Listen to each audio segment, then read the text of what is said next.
मुंबईला जायचो तेव्हा ताई असायच्या तिथे. या ना दोघं या. बघा माहीमचं वर्चस्व आहे, बाकीच्या विभागांनी जरा दाखवलं पाहिजे. अच्छा चला माहीमच्या लोकांचा आवाज ऐकू द्या, टाळ्या वाजून ऐकू द्या. दादर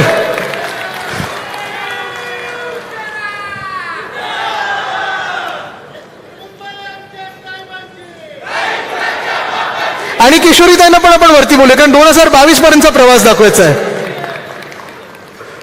आमच्या वर्णीला बोलवलं पाहिजे ना वरती. काय काय त्यांना मध्ये बोलवणार आहे मी. आपले सगळे महापौर आणि उपमहापौर जे आहेत त्यांना मंचावर बोलवणारच आहे मी.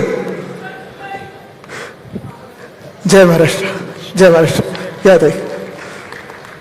आता हा जो प्रवास आहे, श्रद्धाताई पण असतील इथे कुठेतरी आहेत.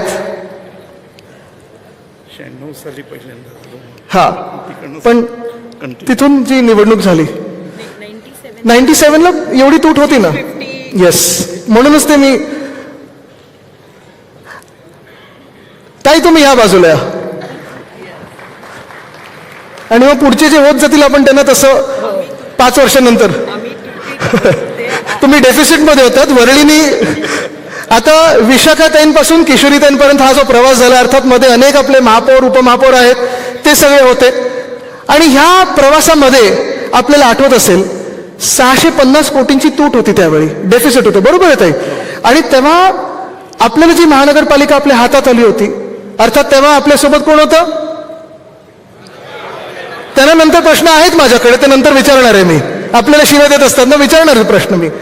पण टाइम पासून जी आर्थिक घडी आपण बसवायला लागलो, कारण ह्याला बोलतात इकॉनॉमिक प्लॅनिंग. कुठचंही राज्य चालवत असताना, कुठचीही संस्था चालवत असताना, कुठचंही शहर चालवत असताना सगळ्यात महत्वाचं काय असतं, तुमचं आर्थिक नियोजन तुम्ही कसं बनवता. सध्या जर तुम्ही केंद्र सरकार बघाल किंवा कुठचंही दुसरं भाजपचं सरकार बघाल, आर्थिक नियोजनचं बत्त्याबोळ करून ठेवलेलं. बत्त्याबोळ, कुठेही काही आर्थिक नियोजन नाही. त्यांचा दिवस आला की त्या दिवसात पैसे कसे उडवायचे, कॉन्ट्रॅक्टर्स आणि बिल्डर्सच्या कशा घशात घालायचे, तेवढंच प्लॅनिंग असतं. पण नागरिकांचे पैसे वाचणार कसे हे कुठेही प्लॅनिंग नसतं. पण मला आठवतं, मी अनेकदा, मी जेव्हा विशाखाताई महापौर होते तेव्हा मी मला वाटतं 6 वर्षाचा होतो. पण तेव्हा पण मी माझ्या वडिलांसोबत असेल, आजोबांसोबत असेल, या बैठकींमध्ये असायचो. आवड म्हणून असायचो, राजकारणाची एक आवड होती. आणि त्या आवडीनिवडीमध्ये त्या सगळ्या बैठकींचा जो माझ्यावर एक परिणाम होत गेला किंवा त्याचं जे एक माझ्यावर इम्प्रेशन होत गेलं, हाच विचार आत्तापर्यंत आपण चालवत आलो पुढे, की कुठचंही काम मुंबईसाठी करत असताना ते पारदर्शक कसं असलं पाहिजे, 2 चांगल्या दर्जाचं कसं असलं पाहिजे,